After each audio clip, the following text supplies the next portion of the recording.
ወዲያ እንደ ኢሳያስ ያሉ የአንዲት ሉዓላዊት ሀገር መሪዎች የአማራ ህዝብ የተበደለ ህዝብ ነው፣ ፍትህና ሰላም ይገባዋል እያሉ ናቸው። ወዲህ ደግሞ እንደ ኢዜማ ያሉ የፖለቲካ ድርጅት መሪዎች በተያዘው ወር ይካሄዳል በሚባለው ምርጫ ካሸነፍን የአማራን ክልል አፍርሰን 4 ክልሎች እናድርገዋለን እያሉ ናቸው። ወዲያ የአማራ ህዝብ በተለይ አርሶ አደሩ ከማዳበሪያ በስተቀር ግንኙነት የሌለውን መንግስት አንመርጥም፣ ምርጫ የሉት ሂደት ቅንጦት ነው፣ ቅድሚያ መኖር አለብን በማለት ላይ ናቸው። ወዲህ ደግሞ የአማራ ህዝብ ወኪል ነን የሚሉ የፋኖ ኃይሎች ምርጫ አምባገነኑን አብይ አህመድ አስተዳደር ህጋዊ ለማድረግ የሚደረግ ማጭበርበር ነው፣ የሚካሄድም የሚሳካም አይደለም እያሉ ናቸው። ይካሄዳል የተባለው ምርጫ ምንም እንኳን ከ10 ያልበለጡ ቀናቶች ቢቀሩትም የምርጫ ቦርድ ለምርጫ ሂደቱ የስራ ስኬት ተጨማሪ 10 ሚሊዮን ያላነሰ ብር በጀት እየጠየቀ ነው። ወዲህ ወዲያም ወዲህ ክቡራን ሆይ ኢሱ ሰላም ይገባዋል ያለው የአማራ ህዝብ መከፈል መበታተን አለበት የተባለውም የአማራ ህዝብ ምርጫ አንፈልግም ያለውም የአማራ ህዝብ እንዴት ውሎ አድሮ ይሆን? አማራ ክልል በጣም የተለጠጠ በማህበራዊ በሶሻል ሳይኮሎጂ በፈለከው አይነት ሁኔታዎች ብታያቸው ለአስተዳደርም ለምንም ምቹ ያልሆነ ነው ብለን እናምናለን። ለምሳሌ ወሎ፣ ጎንደር፣ ጎጃም ራሳቸውን በራሳቸው ክልል ሆነው እንዲሆን ስያሜው ምንም ሊሆን ይችላል አስተዳደር ሆነው ወጥተው ቀጥታ ወደ ፌደራሉ ተወካይ ይሆናሉ። ለምሳሌ በአማራ ህዝብ ላይ የሚደርሱ አስተዳደራዊ በደሎች በጠቅላላ መነሻቸው ኤርትራ፣ አለቃቸው ደግሞ ሻዕቢያ ነው። ሻዕቢያ በኢትዮጵያ ጸረ አማራ ለሆኑ የፖለቲካ ድርጅቶች በጠቅላላ ፈጣሪና ብሬናቸው ወይም ጭንቅላታቸው ነው። በአፍሪካ ቀንድ ሰማይ ስር ከአስመራ ቤተ መንግስት የሚነፍሰው ቀዝቃዛ አየር ለኢትዮጵያ በተለይ ደግሞ ለአማራ ህዝብ የፖለቲካ ትኩሳት ሆኖ ከቆየም ሰንበትበት ብሏል። ብዙዎች እንደሚስማሙበት በኢትዮጵያ ላለፉት 60 ዓመታት የተዘረገው የብሔር ፖለቲካና የአማራን ህዝብ ጠላት አድርጎ የመፈረጅ ስልታዊ አካሄድ መነሻው የአዲስ አበባው ቤተ መንግስት ሳይሆን ያስመራው የሻዕቢያ ወይም ኢፒኤልኤፍ ስትራቴጂካዊ ጭንቅላት ነው። ሻዕቢያ ኢትዮጵያን ለማዳከምና ኤርትራን እንደ ቀጠናዊ ኃይል ለማውጣት የተጠቀመበት ዋነኛ ስልት ደግሞ ኢትዮጵያን በውስጣዊ ልዩነት መበተን የሚል እንደነበር የራሱ የፖለቲካ ፕሮግራም ላይ ተጽፎ የተነበበ ሀቅ ነው። ይህንን ለማድረግ ደግሞ የኢትዮጵያን አንድነት አቀንቃኝ የሆነውንና በታሪክ የአገሪቷ የጀርባ አጥንት ተደርጎ የሚወሰደውን የአማራን ህዝብ መስበር ቀዳሚው ተግባሩ ነበር። ሻዕቢያ ይህንን ለማሳካት በጫካ ትግል ወቅት ለነበሩ የነጻነት ግንባሮች በተለይም ለህወሓትና ለኦነግ የፖለቲካ መመሪያና ርዕዮተ ዓለማዊ ስልጠና ሲሰጥ እንደነበርም የሚታወስ ነው። ይህንን ነጥብ በማስረጃ ከሚያስረዱን የታሪክ ድርሳናት መካከል የቀድሞ የህወሓት መስራችና ከፍተኛ አመራር የነበሩት ገብሩ አስራት በጻፉት ሉዓላዊነትና ዲሞክራሲ በኢትዮጵያ ወይም በፈረንጅ አግባብነቱ ሶቨርጂኒቲ ኤንድ ዴሞክራሲ ኢን ኢትዮጵያ በተሰኘው መጽሐፋቸው ላይ በግልጽ አስፍረውታል። ገብሩ አስራት በመጽሐፋቸው ገጽ 124 እና 125 ላይ እንደሚገልጹት የሻዕቢያ መሪዎች የኢትዮጵያን ለመበታተን እንዲመቻቸው የአማራን ትምክህት እንደ ዋነኛ ጠላት አድርገው ለህወሓት ታጋዮች ሰብከዋቸው ነበር። ሻዕቢያ ኢትዮጵያ በአንድነት ከቀጠለች ለኤርትራ ስጋት እንደምትሆን ስለሚያውቅ አማራው ስልጣን ላይ እንዳይወጣ ወይም የፖለቲካ ተጽዕኖ እንዳይኖረው ማድረግ የኤርትራ ብሔራዊ ደህንነት ጉዳይ ተደርጎ ተወስዶ ነበር ይላል። ሻዕቢያ እንደ ሸረሪት ድር የተሳሰረ የሴራ ስልቱን ሲዘረጋ የአማራን ህዝብ ነፍጠኛና ጨቋኝ በሚሉ ስሞች እንዲፈረጅ ለሌሎች ብሔር ተኮር ድርጅቶች ርዕዮተ ዓለም አቀበላቸው። ታዋቂው ደራሲና ዲፕሎማት ሻለቃ ዳዊት ወልደ ጊዮርጊስ ክህደት በተሰኘው መጽሐፋቸው ላይ እንደገለጹት ሻዕቢያ በኢትዮጵያ ውስጥ የሚንቀሳቀሱ ጸረ አማራ ድርጅቶችን እንደ ቸዝ ጠጠር ይጠቀምባቸው ነበር። ሻለቃ ዳዊት በመጽሐፋቸው ገጽ 210 ላይ እንዲህ ሲሉ አስፍረዋል። የሻዕቢያ ግብ ኤርትራን ነጻ ማውጣት ብቻ አልነበረም። ኤርትራ ነጻ ከወጣችን በኋላ ስጋት እንዳይገጥማት ኢትዮጵያን ደካማና እርስ በርስ የምትባላ ሀገር አድርጎ መቅረጽ ነበር። ይህ ስትራቴጂ ደግሞ የሚጀምረው የአማራን ህዝብ ከፖለቲካው ሜዳ በማግለልና ሌሎች ብሔሮች በአማራው ላይ ጥርጣሬና ጥላቻ እንዲኖራቸው በማድረግ ነው። በአሁኑ ወቅት በኢትዮጵያ የሚታዩት ፖለቲካዊ ቀውሶች፣ መፈናቀሎችና ስልታዊ ጥቃቶች መነሻቸው ይህ ከግማሽ ክፍለ ዘመን በፊት የተቀመረው የሻዕቢያ የጭንቅላት ውጤት መሆኑን የታሪክ ተመራማሪዎች ይስማሙበታል። ዛሬም ድረስ በአስመራና በአዲስ አበባ መካከል የሚደረጉት የፖለቲካ ድራማዎች ከጀርባቸው የአማራን ህዝብ የማዳከም ስውር አጀንዳ ይዘው እንደሆነ የብዙዎች ጥርጣሬ ነው። ሻዕቢያ ለራሱ ህልውና ሲል የኢትዮጵያን የታሪክ ባለቤት የሆነውን የአማራን ህዝብ የማጥፋት ወይም የመበተን ስራው እንደቀጠለበትም እየተነገረ መጥቷል። አረጋዊ በርሄ በጻፉት የወያኔ ትግል ታሪክ ስትራቴጂክ ታክቲክ ወይም ፖለቲካል ሂስትሪ ኦፍ ዘ ቲፒኤልኤፍ በተሰኘው መጽሐፋቸው ገጽ 98 ላይ እንደተጠቀሰው ሻዕቢያ የህወሓትን የ1968 ማኒፌስቶ ጭምር በመግለጽ ረገድ እጁ እንዳለበትና አማራን እንደ ታሪካዊ ጠላት የመፈረጅ ስራ የሻዕቢያ የረጅም ጊዜ ቤት ስራ እንደነበር አስረድተዋል።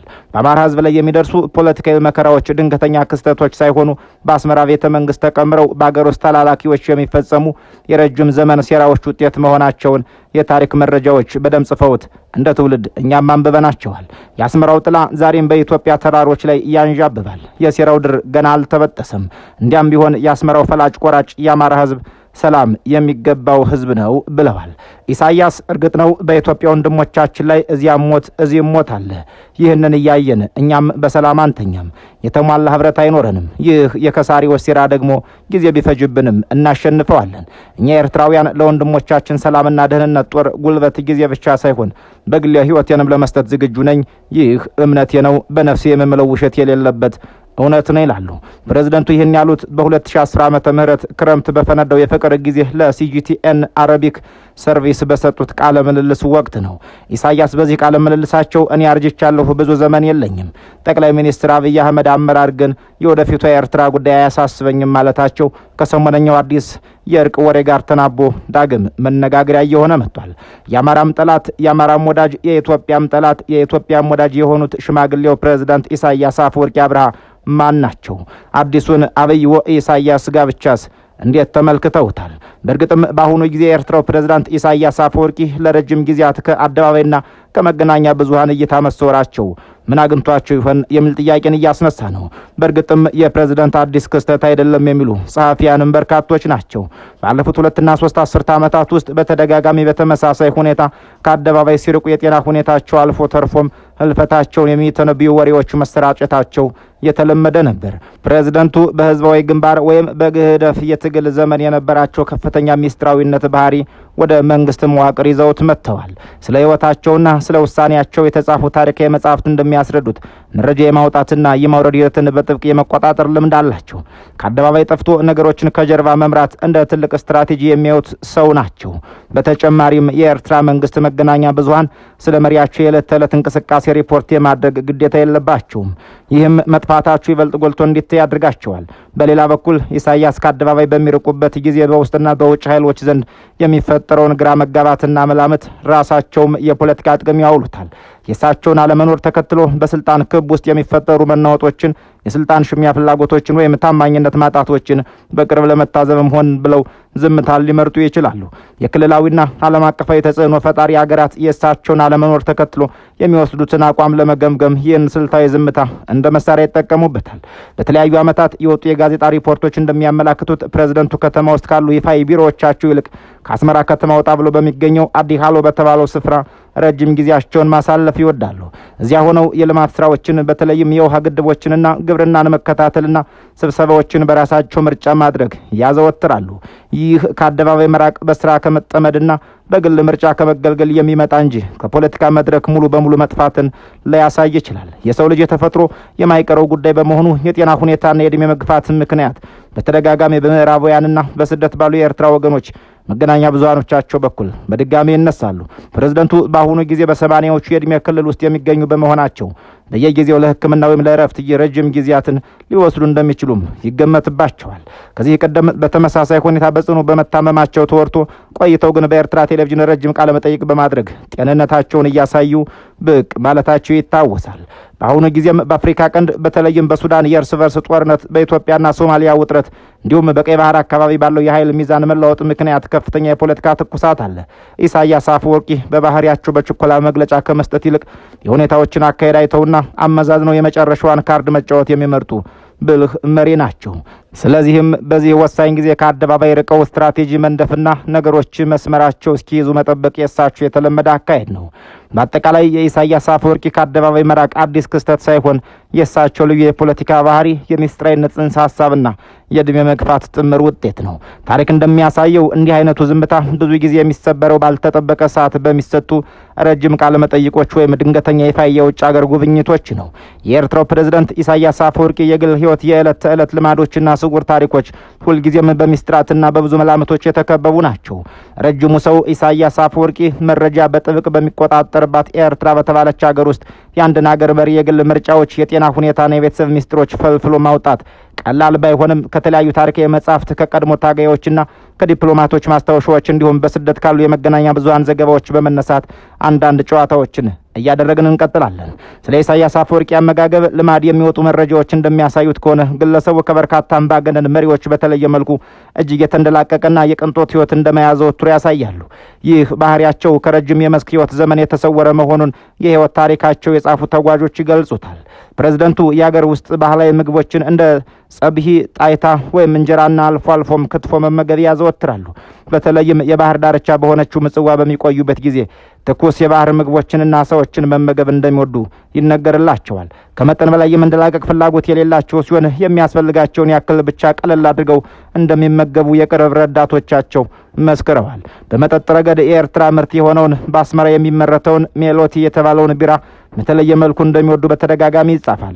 ከዚያ በተረፈ ከውጭ ሀገር ዲፕሎማቶችና እንግዶች ጋር በሚያደርጓቸው የምሽት ስብሰባዎች ላይ አልፎ አልፎም ቢሆን ውስኪ የመጠጣት ልምድ እንዳላቸው ይነገራል።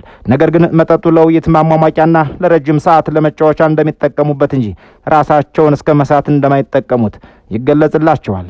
ጠዋት ጠዋት ደግሞ ጥቁር ኤስፕሬሶ ቡና በጥብቅ የማዘውተር ልምድ አላቸው። የኢሳያስ አፈወርቂ የቤተሰብ ሕይወት ከህዝብ እይታ የራቀና ጥበቃ የሚደረግበት ነው። ፕሬዝደንቱ በትግል ሜዳ ካገኟቸውና የቀድሞ ህዝባዊ ግንባር ታጋይ ከነበሩት ወይዘሮ ሳባ ኃይለ ጋር በትዳር ለብዙ 10 ዓመታት አብረው የኖሩ ሲሆን በዚህ ትዳራቸውም አብርሃም፣ ኤልሳና ብርሃኔ የተባሉ 3 ልጆችን አፍርተዋል። ከሚስታቸው ውጭ ስላላቸው ግንኙነት የሚነሱ ጥያቄዎች በስደት ባሉ የኤርትራ መንግስት ተቃዋሚዎችና ማህበራዊ መገናኛዎች ላይ በተደጋጋሚ የሚወሩ ቢሆንም እስካሁን ድረስ ይህንን የሚያረጋግጥ አንዳችም ጠንካራና በገለልተኛ አካል የተረጋገጠ መረጃ የለም። ኤርትራ ውስጥ ያለው ጥብቅ የደህንነት መዋቅር እንዲህ ያሉ መረጃዎች እንዳይወጡ የሚያደርግ ቢሆንም በሌላ በኩል ደግሞ በተቃዋሚው ጎራ ያሉ አካላት የመሪያቸውን ስብዕና ለመገምገምና የፖለቲካ ጥበቃ ለመሰንዘር እንዲህ ያሉ ወሬዎችን እንደ መሳሪያ ሊጠቀሙባቸው እንደሚችሉ መገንዘብ ያስፈልጋል። ልክ እንደዚህ ሁሉ በድብቅ የተወለዱ ልጆች አሉ የሚሉ ወሬዎች በየጊዜው ቢናፈሱም በይፋና በህጋዊ መንገድ የሚታወቁት ማረጋገጫ ያላቸው ግን 3 ልጆቻቸው ብቻ ናቸው። ከነዚህ ውጭ ያሉ የልጆች ወሬዎች በሙሉ በማስረጃ ያልተደገፉና በሐሜት ደረጃ የሚቀሩ ናቸው። የፕሬዝደንቱን የስራና የእንቅልፍ ልማድ በተመለከተም የቅርብ ረዳቶቻቸው የነበሩ በኋላ ላይ ሀገሪቱን ጥለው የወጡ ግለሰቦች የሚመሰክሩት አንዱ የጋራ እውነት አለ። እሱም ግለሰቡ ኢሳያስ አፈወርቂ እጅግ አነስተኛ የእንቅልፍ ሰዓት ያላቸውና የስራ ሰው መሆናቸውን የሚገልጽ ነው። ኢሳያስ አብዛኛውን ጊዜ እስከ ሌሊቱ 8 ሰዓት ወይም 9 ሰዓት ድረስ ሳይተኙ የመስራትና መመሪያዎችን የመስጠት ልምድ አላቸው። የስልክ ጥሪዎችን፣ አስቸኳይ ስብሰባዎችን እኩለ ሌሊት ላይ ማድረግ የእሳቸው የተለመደ ነው። በቀን ውስጥ ከ4 እስከ 5 ሰዓታት ብቻ እንደሚተኙ የተነገረ ሲሆን ጠዋት ማልደው በመነሳት ራሳቸውን መኪና እየነዱ የአስመራን ጎዳናዎች ወይም ከአስመራ ወጣ ብለው የሚገኙ የልማት ጣቢያዎችን በተለይም የአዲሃሉን የግድብና የግብርና ስራዎች ለመጎብኘት ይወጣሉ። ይህ የረጅም ሰዓት የስራ ልምድና አነስተኛ እንቅልፍ ከወጣትነት የመስክ ዘመናቸው ጀምሮ የተከተላቸው ስብዕናቸው እንደሆነም ይናገርላቸዋል። በርካታ የምዕራባውያን ተቺዎችና የሰብአዊ መብት ተሟጋቾች እንደሚሉት ኢሳያስ አፈወርቂ ከምንም በላይ የሚወዱትና ዋጋ የሚከፍሉት ነገር ቢኖር ፍጹም ስልጣንና ቁጥጥርን ነው። ሁሉንም ነገር በራሳቸው እጅ ማድረጋቸውና ምንም አይነት ተቀናቃኝ አለመፍቀዳቸው ለዚህ ማሳያ ተደርጎ ይወሰዳል። በሌላ በኩል የእሳቸው ደጋፊዎችና የቅርብ አጋሮቻቸው እንደሚሉት ከሆነ ግለሰቡ ሕይወታቸውን በሙሉ የሰጡት ለኤርትራ ነጻነትና ሉዓላዊነት በመሆኑ ለእሳቸው ኤርትራ ከማንኛውም ግለሰብ ቤትና ወይም ቤተሰብ ጥቅም በላይ ናት። ከቤተሰብ አባላት መካከል ደግሞ የበኩር ልጃቸው አብርሃም ኢሳያስ አፈወርቂ በፕሬዝዳንቱ ዘንድ ከፍተኛ እምነትና ተወዳጅነት እንዳለው ይነገራል። በአሁኑ ጊዜም በስትራቴጂካዊ በቴክኖሎጂና የልማት ስራዎች ላይ የፕሬዝዳንቱ የቅርብ እያገዘ በመሆኑ የእሳቸው የቅርብ ሰው እንደሆነ ይገመታል።